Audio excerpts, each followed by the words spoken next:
Selamat malam Bapak, Ibu, dan Saudaraku yang dikasihi dan yang mengasihi Tuhan Yesus Kristus, warga GKJW Jemaat Jember, dan juga Bapak Ibu yang dari tempat lain yang bersama-sama mengambil bagian di dalam peribadahan keluarga pada saat ini. Saya mengundang Bapak Ibu bersama-sama untuk berdiri. Mari kita satu hati dan kita mengambil saat teduh. Kita bersama-sama menghampiri hadirat Tuhan. Ibadah keluarga yang kami lakukan pada saat ini, kami serahkan dalam nama Bapa dan Putra dan Roh Kudus. Anugerah dan damai sejahtera yang dari Allah Bapa serta Tuhan Yesus Kristus senantiasa menyertai saudara dan saudariku. Amin. Mari kita bersama-sama menyambutnya dengan kita memuji Tuhan dari Kidung Jemaat nomor 2. Kita pujikan baitnya yang kedua dan baitnya yang ketiga.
Bapak Ibu disilakan untuk duduk kembali.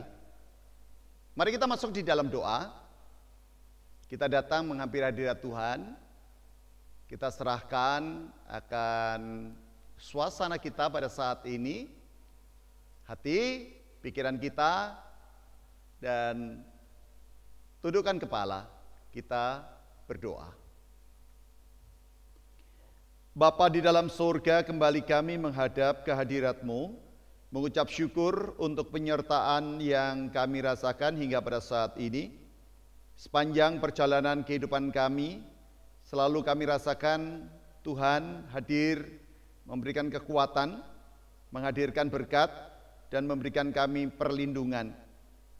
Kami menyadari bahwa dalam perjalanan kehidupan kami, tentu ada kesalahan dan dosa. Dosa dan kesalahan kami tiada pernah tersembunyi bagimu, dan kami mohon ampun.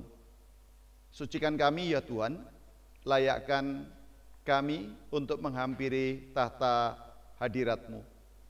Sungguh Bapa, kami percaya bahwa pengampunan akan membawa kekuatan baru bagi kami, di dalam kami melangkahkan kaki kami untuk mengikut Engkau.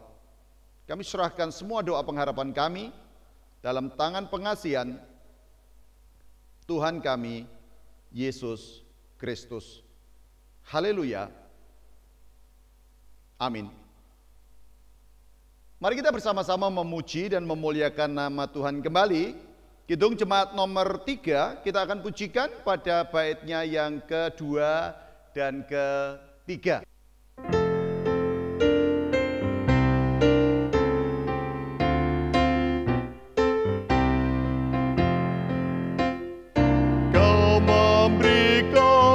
Mengampuni, Kau limpahkan rahmat-Mu, sumber air hidup ria, lautan kasih dan restu, yang mau hidup dalam kasih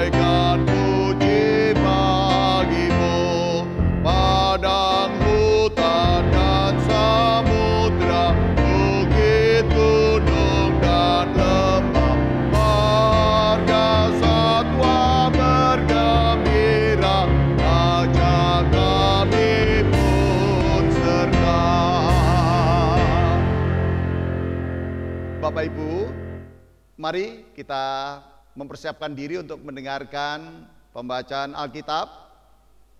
Juga sekaligus kita akan bersama-sama menggumuli akan firman-Nya. Terlebih dahulu mari kita satu hati dan kita berdoa. Kembali kami datang menghadap kehadirat-Mu ya Bapa, bersyukur kalau Tuhan izinkan kami bersama-sama mempersiapkan hati dan pikiran kami. Kami hendak membaca dan merenungkan sebagian daripada firman-Mu.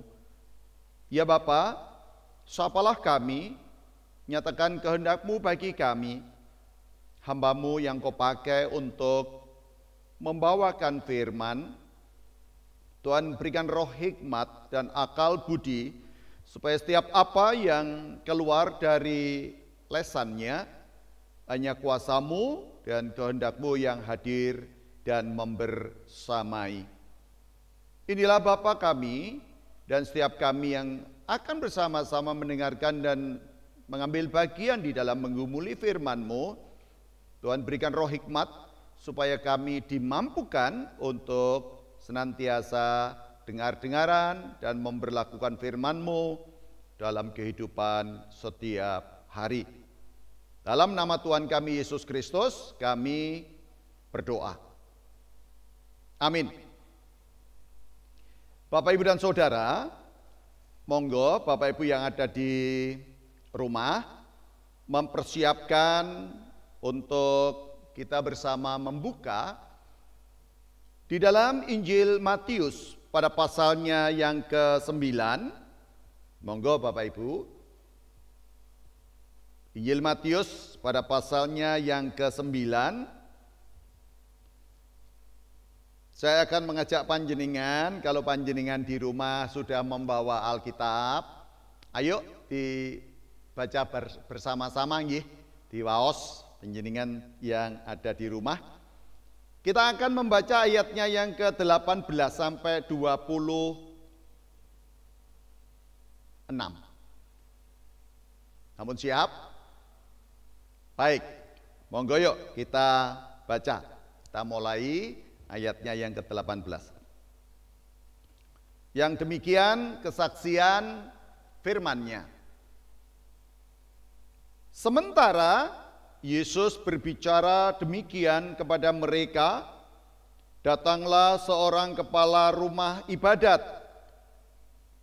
lalu menyembah Dia dan berkata,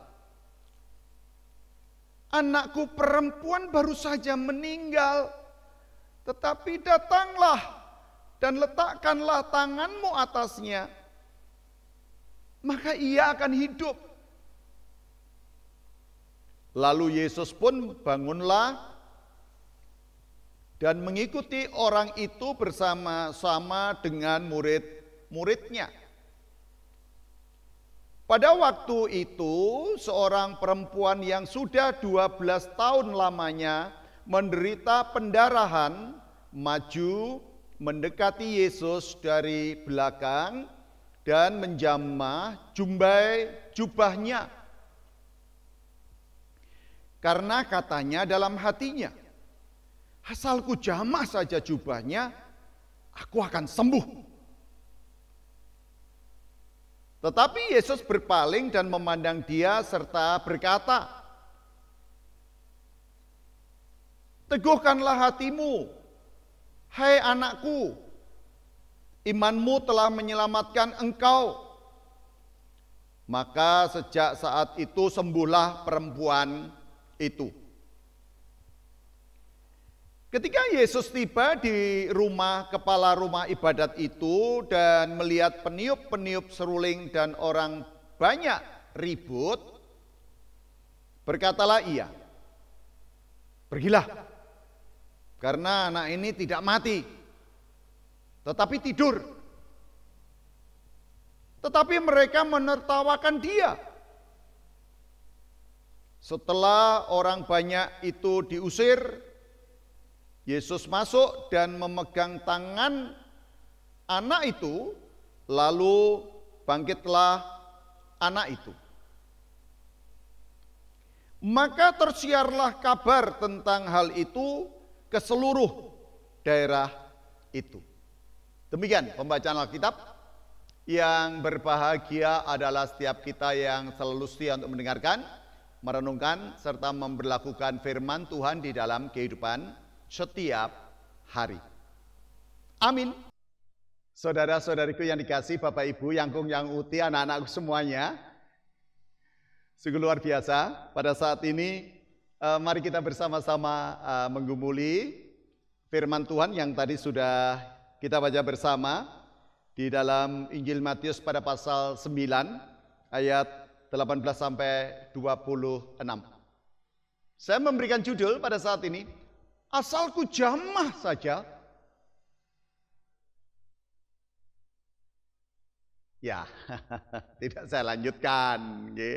Asalku jamah saja gitu. Ini seperti sebuah permainan kalimat Bapak Ibu. Kalau kita mencoba menerjemahkan atau mencoba menafsirkan dari kalimat tadi, asalku jamah saja, asal gitu. Itu kan seperti sesuatu yang mudah gitu, sesuatu yang apa ya, tidak ada rumitnya sudah. Sesuatu yang mudah. Nah mungkin kita berpikir, kok semudah itu sih gitu? Kok semudah itu? Ya, dalam situasi tertentu memang kita patut memahami itu teramat sangat sulit, ya wajarlah. Sulit aku, tidak mampu aku, tidak mungkin aku, nggak bisa aku. Aduh, gimana ya gitu? Ya mungkin saja sih. Tetapi melalui perikop ini sebenarnya saya dan panjenengan semuanya diajak untuk menggumuli tentang perilaku tokoh-tokoh yang ada di sini. Saya melihat dua tokoh aja sudah. Orang banyaknya enggak usah diributin gitu. Kepala rumah ibadat dan perempuan yang menjumpai Yesus tatkala Yesus dalam perjalanan menuju kepada kepala rumah ibadat itu, di mana dia bercerita tentang anaknya yang meninggal. Nah, yang menarik Bapak Ibu, ternyata mereka berdua itu, baik kepala rumah ibadat maupun perempuan yang di jalan menjamah jumbai dari jubahnya Yesus, imannya itu loh, top markotop kalau saya mengatakan. Top markotop. Kedua-duanya itu memiliki kondisi yang sama-sama sulit loh Bapak Ibu. Saudara-saudariku, dua-duanya memiliki persoalan yang sulit, persoalan yang berat. Yang satu, anaknya mati. Coba, ayo coba. Ya, mana ada orang yang anaknya mati tetapi dia tertawa-tawa itu saya mengatakan ya orang wis rambenah gitu. Tetapi kali ini kita melihat bahwa kepala rumah ibadat ini imannya begitu luar biasa karena orang banyak tidak bisa melihat siapa Yesus, memahami siapa Yesus, tetapi dia bisa memahami siapa Yesus. Kalau dia tidak paham Yesus, ya masa mungkin dia berani ngomong sama Yesus tentang anaknya. Ini urusan mati loh Bapak Ibu. Nah kalau udah urusan mati itu, ya nyon sewu, ya semuanya kan jadi impossible. Itu sudah mati. Ya kalau dinyatakan mati suri sih nggak apa-apa gitu. Ya, bisa saja dia lalu hidup lagi. Tetapi kalau orang udah dinyatakan mati gitu, ya kita agak berjalan-jalan lah ke kisah lain dikit aja. Kisah Lazarus misalnya. Nah, kisah Lazarus itu kan bukti bahwa Lazarus sudah berapa hari di dalam kubur kan. Nah kali ini kita melihat bagaimana kepala rumah ibadat itu menunjukkan imannya yang menurut saya dia berani dengan mudah percaya gitu. Sementara kebanyakan orang itu masih berpikir, siapa Yesus? Kok kita harus percaya begitu rupa padanya? Bahkan urusan anak mati aja diomongkan kepada Yesus. Orang banyak masih berpikir, siapa Yesus? Anak tukang kayu. Siapa Yesus? Orang yang masih muda. Siapa? Tapi tidak dengan kepala rumah ibadat ini. Dia tidak berpikir sejauh itu. Dia meyakini, dia mengamini gitu. Bahwa apa pernyataan dari kepala rumah ibadat di ayatnya yang ke-18 bagian akhir.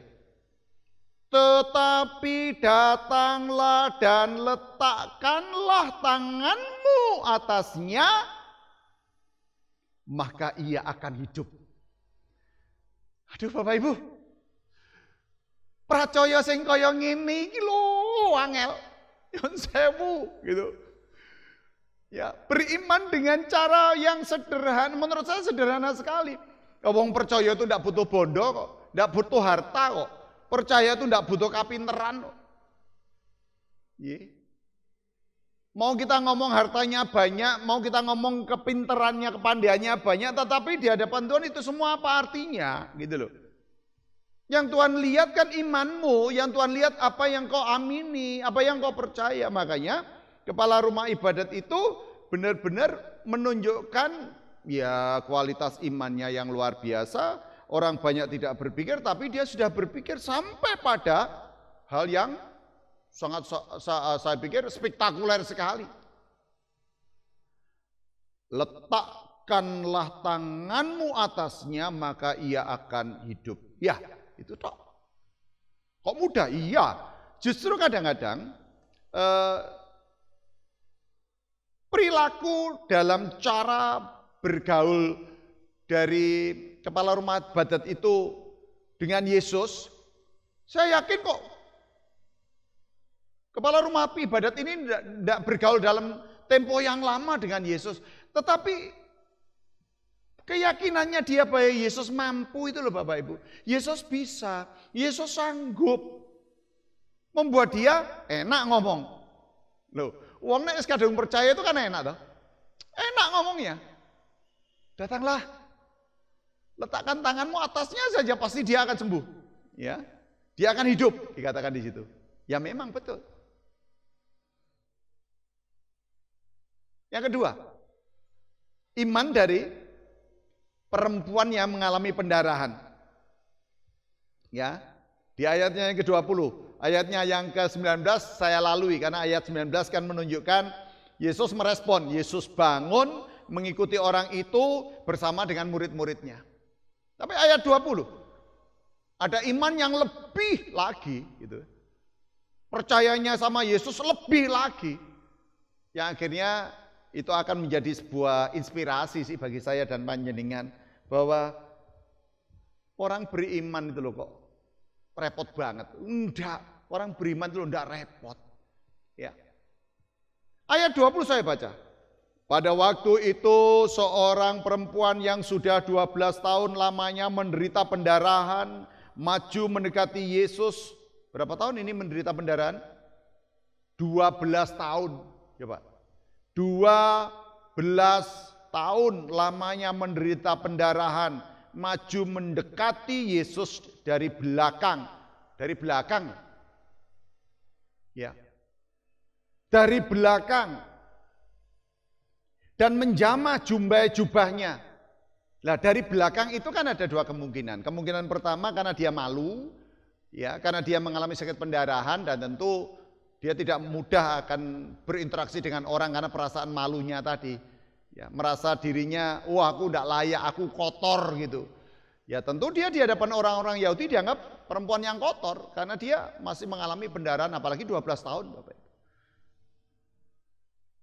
Sampai dia mengambil posisi tidak di depan Yesus.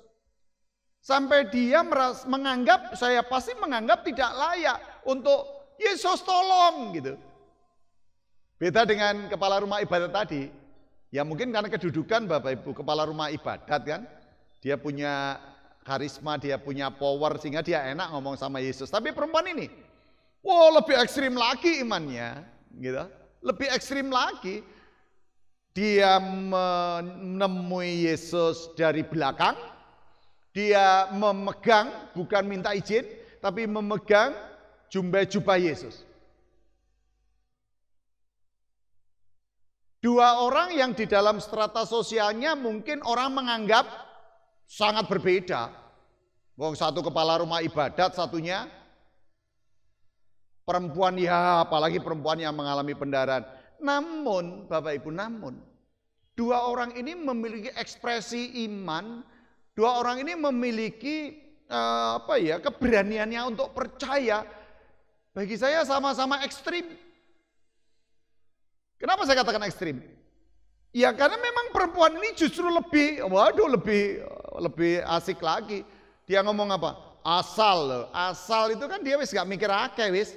Nggak mikir kok piye, nggak mikir nanti gimana, tapi dia begitu percaya, tak demok wae, aku waras. Ku pegang saja, aku sembuh. Gak izin loh coba. Ya. Tetapi dia percaya, orang yang percaya seperti ini rupanya direspon Yesus juga. Dan ini bukti bahwa Yesus tidak beta-betakan orang. Ya. Kepala rumah ibadat, ya. Perempuan yang mungkin menurut orang banyak dia termasuk orang yang tidak layak untuk ini itu. Tapi Yesus merespon. Yesus menanggapi. Yang satu, Yesus bangun mengikuti orang itu. Orang itu siapa? Kepala rumah ibadat. Bersama dengan murid-muridnya. Bangun untuk menuju ke rumah kepala rumah ibadat itu. Yang kedua, apa sikap Yesus terhadap perempuan? Benar perempuan itu tidak minta izin, juga tidak dimarahi sama Yesus. Tetapi dari sikap perempuan ini menunjukkan betapa berkuasanya Yesus atas kehidupan, atas kematian, atas orang sehat, atas orang sakit, atas segala keadaan, mau suka maupun duka, mau penak mau gak penak. Ini Yesus. Respon Yesus jelas. Perempuan itu, asalku jamah saja jubahnya, aku akan sembuh. Dia yakin betul begitu. Nah, respon Yesus begitu real. Tetapi Yesus berpaling dan memandang dia. Siapa dia? Perempuan itu. Didukani? Enggak. Dimarahi? Boten? Enggak. Ini loh sesuatu yang sebenarnya menjadi suatu titik tolak bagi saya dan panjenengan dalam penghayatan iman dalam perjumpaan kita dengan Yesus.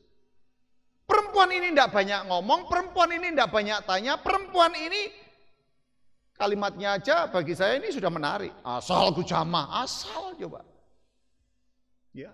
Dia enggak perlu harus belajar teologi, dia tidak perlu harus belajar tentang ini itu, tetapi yang dia tahu asalku jamah saja. Dan betul, Yesus berpaling, ya. Yesus memandang perempuan itu lalu berkata, teguhkanlah hatimu, hai anakku, imanmu telah menyelamatkan engkau. Maka perempuan itu sembuh. Nyatanya di hadapan Tuhan, kepala rumah ibadat meminta, memohon. Yesus merespon. Perempuan itu, Yesus menjamah. Yesus dijamah jubahnya dari belakang. Yesus merespon. Ayo coba, bukti real. Dan akhirnya anak kepala rumah ibadat itu dikatakan apa? Oh dia tidak mati, dia tidur. Orang banyak mentertawakan, mentertawakan jelas karuan anak itu mati kok. Orang banyak mentertawakan, tetapi bagi kepala rumah ibadat itu, tidak berubah imannya. Dia tetap yakin bahwa Yesus bisa bertindak. Dan terbukti kan? Anak itu dibangkitkan oleh Yesus.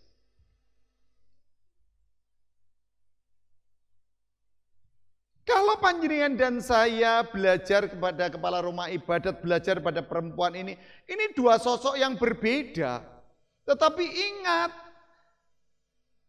Gusti Yesus mboten nate nyawang manusa menika karana praupanipun. Tuhan tidak pernah memandang manusia karena wajahnya. Tuhan Yesus tidak pernah memandang manusia karena pangkat dan derajatnya. Tetapi Tuhan Yesus memandang manusia karena dia percaya. Nah, energi ilahi yang dimiliki Yesus ini walaupun dia tidak ditanya oleh perempuan dan tidak diminta oleh perempuan itu, tetapi energi itu begitu perempuan itu menjamah jubahnya Yesus, berarti energi ilahi Yesus itu mengalir dan membuat perempuan itu sembuh. Bagi saya imannya sederhana sekali. Tanpa tanya, tanpa itu, aku percaya. Nah, dalam dinamika kehidupan saat ini kan iman-iman model kayak gini ini kan menjadi sangat penting, Bapak Ibu. Oh, jadi penting, ojo dipikir ruwet gitu loh.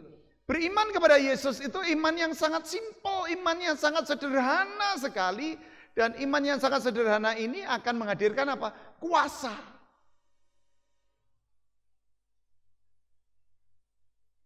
Nah, kuasa ini loh sebenarnya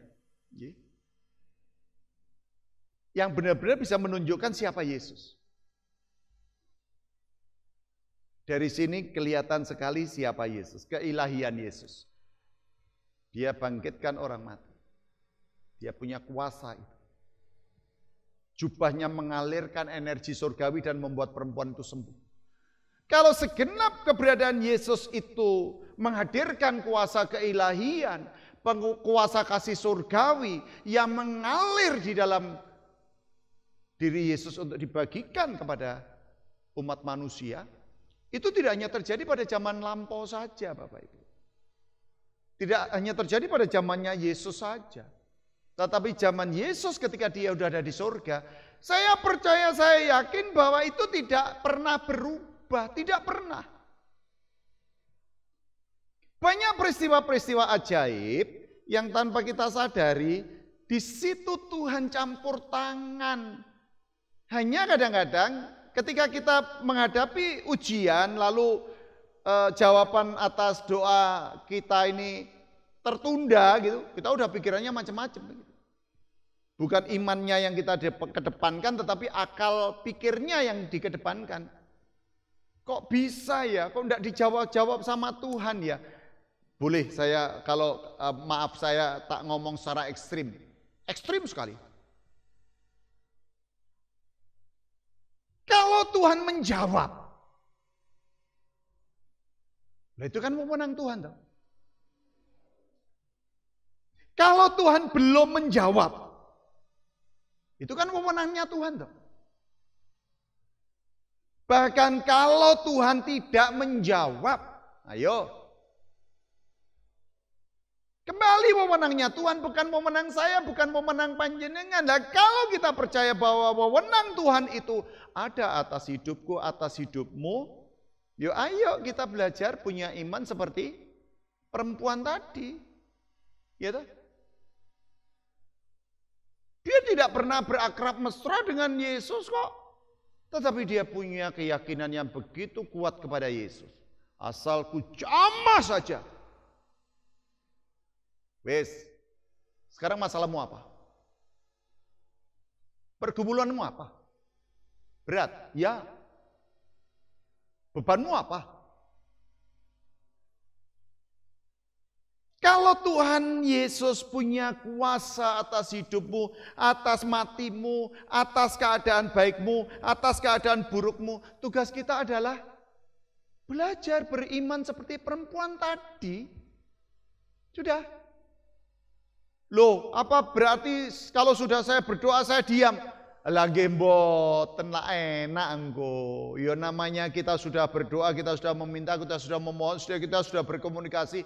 Upaya kayaknya harus tetap ada, itu namanya ikhtiar. Tetapi Tuhan punya kuasa untuk bertindak.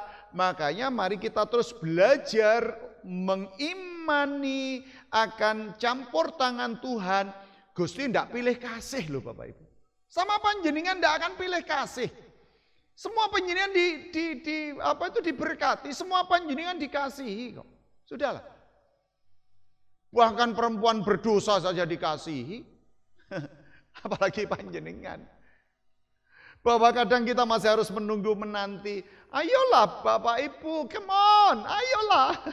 Mari kita sadarkan hidup kita.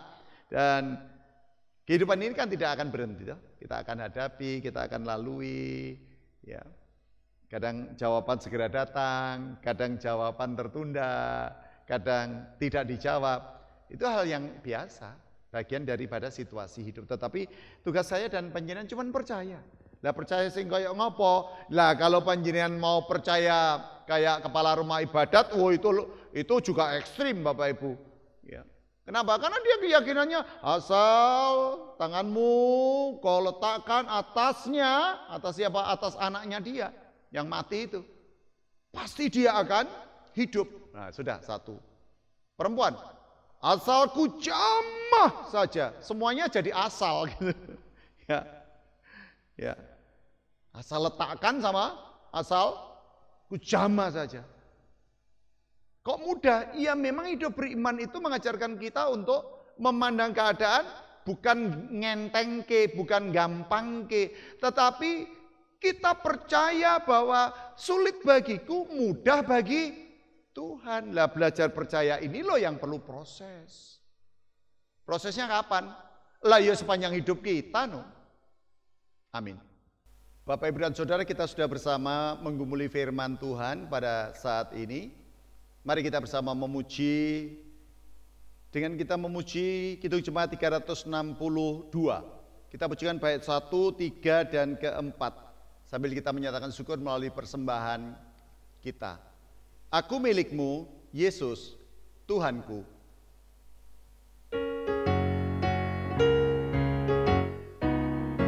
Aku milikmu, Yesus Tuhanku, ku dengar suaramu. Ku merindukan datang mendekat dan diraih olehmu.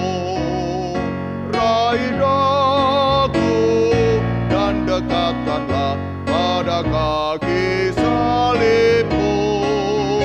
Raih daku, raih dan dekatkanlah ke sisimu Tuhanku.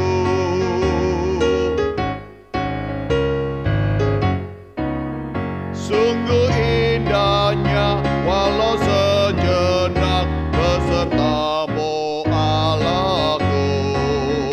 Dalam doaku sungguh akrabnya bersekutu denganmu.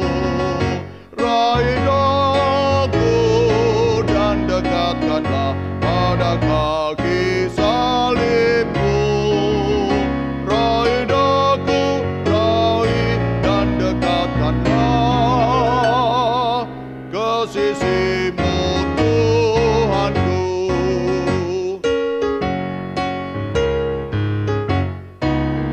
Dalam dunia tak seutuhnya ku pahami kasih-Mu.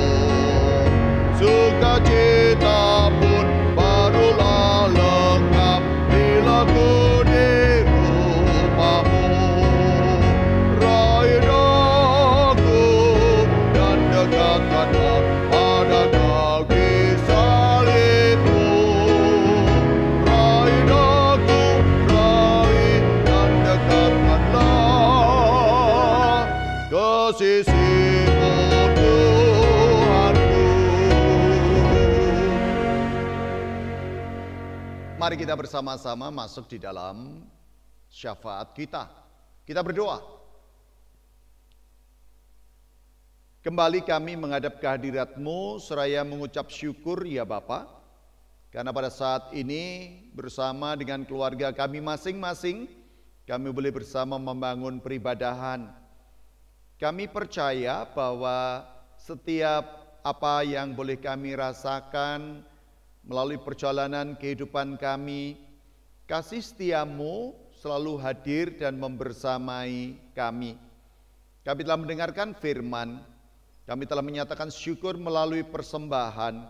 Apapun yang boleh kami dengar dan kami persembahkan, Engkau yang kuduskan dan sucikan, Engkau meteraikan di dalam hati, pikiran, dan kehidupan kami, supaya semua hal, baik yang kami terima maupun yang kami persembahkan, boleh menjadi sesuatu yang berharga buat kehidupan kami, dan kami senantiasa memuji dan memuliakan nama-Mu mensyukuri setiap nikmat dan berkat yang Kau berikan di dalam kehidupan kami setiap hari.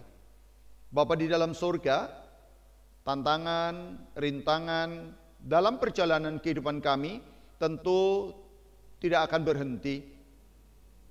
Kami akan terus mengalami tantangan dan rintangan itu. Tetapi sejalan dengan itu kami pun juga akan terus mengalami berkat-berkat itu. Sehingga dalam kehidupan kami selalu terjadi keseimbangan. Ada berkat Tuhan, tetapi juga sekaligus kami harus belajar juga memikul salib. Supaya kami tidak hanya menerima yang baik saja dari Tuhan, tetapi hal-hal yang tidak baik pun kami terus bersyukur. Karena keadaan baik maupun yang tidak baik, Engkau ada dan Engkau yang punya kuasa di balik semuanya itu. Dalam hidup dan mati kami, Engkau ada di dalam situasi dan kondisi itu.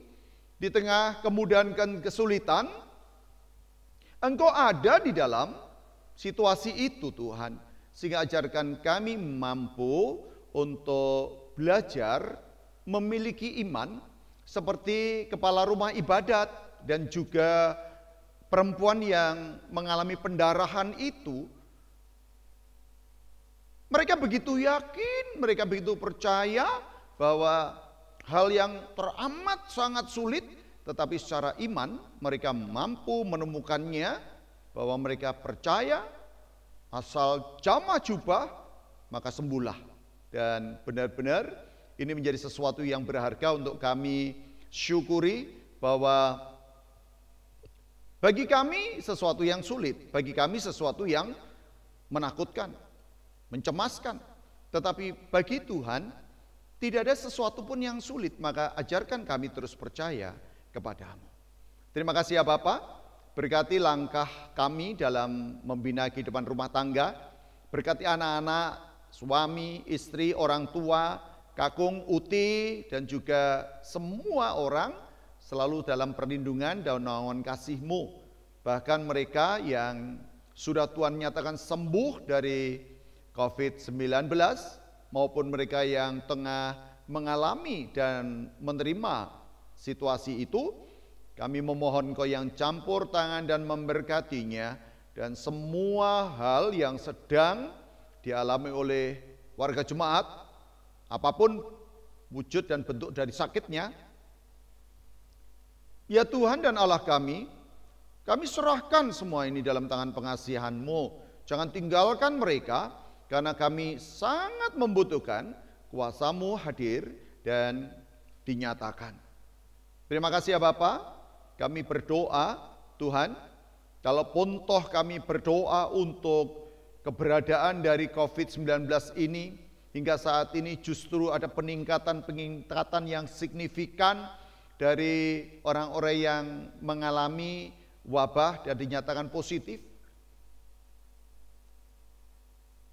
Kami memohon hikmat yang daripada-Mu ya Bapa. Kalau ada beberapa peneliti yang sudah menemukan obat, kalau ada penelitian yang sedang berlangsung baik di dalam dan luar negeri untuk menciptakan vaksin dalam rangka menanggulangi virus corona ini, kami memohon hikmat-Mu. Engkau nyatakan Bapa, siapapun mereka Engkau pakai tangan, pikirannya dan kemampuannya untuk menghadirkan sesuatu yang bisa menjadi berkat bagi banyak orang dan juga bagi negeri kami dan juga bagi dunia. Terima kasih ya Bapak, kami serahkan saat istirahat malam kami dalam tangan pengasihan-Mu. Kami percaya kami esok bangun dengan pengharapan yang baru, yakin akan pimpinan dan berkat Tuhan bagi kami. Terima kasih ya Bapak. Pada akhirnya kami akan undur. Tuhan berkati langkah kami dan anugerahkan kasih dan damai-Mu selalu beserta kami sekarang dan selama-lamanya. Dalam nama Tuhan Yesus Kristus kami serahkan doa ini, dan kami akan menaikkan doa seperti yang Tuhan Yesus ajarkan. Doa Bapa kami yang kami pujikan saat ini.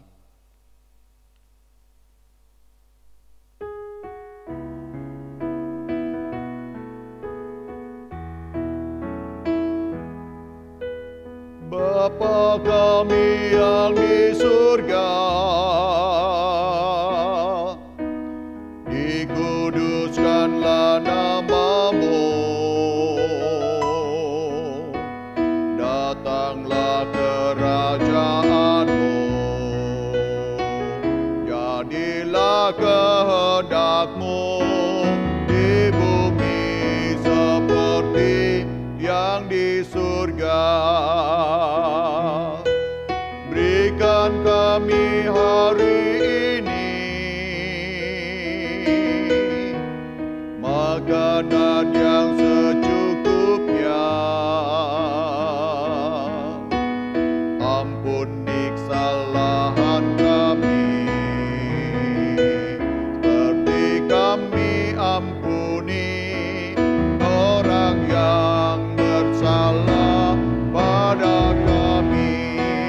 Jangan bawa kami ke dalam pencobaan, tapi lepaskan kami dari yang jahat. Karena Engkau punya kerajaan dan kuasa, kemuliaan selamanya. Amin. Amin. Amin.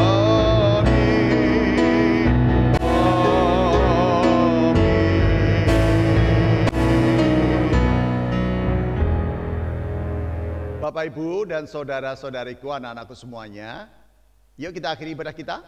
Saya undang untuk bersama-sama berdiri, dan kita akan mengakhiri ibadah keluarga pada saat ini dengan kita memuji dari Kidung Jemaat nomor 410 pada baitnya yang ke-1. Tenanglah kini hatiku.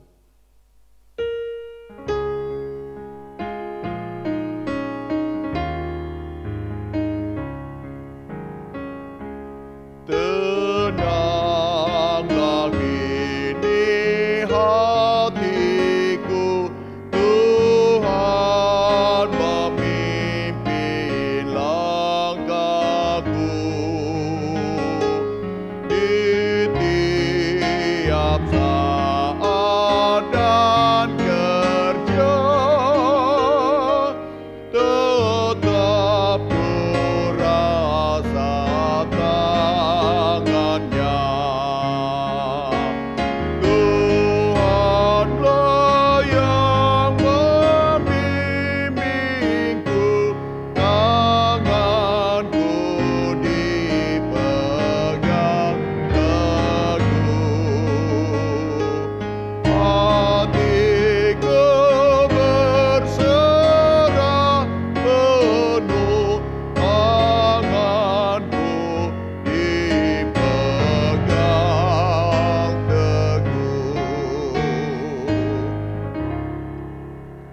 Mari kita undur, dan damai sejahtera Kristus senantiasa menyertai panjenengan semuanya. Terimalah berkat melalui hambanya. Anugerah dan damai sejahtera yang dari Allah Bapa, Putra, dan Roh Kudus, yang kasihnya senantiasa melingkupimu, berkatnya senantiasa dinyatakan atasmu, sekarang dan selama-lamanya. Terpujilah Kristus. Haleluya. Amin.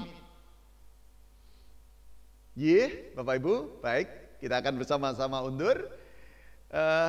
Senantiasa percaya akan pimpinan Tuhan yang luar biasa. Tetap semangat, Gusti berkahi. Matur nuwun.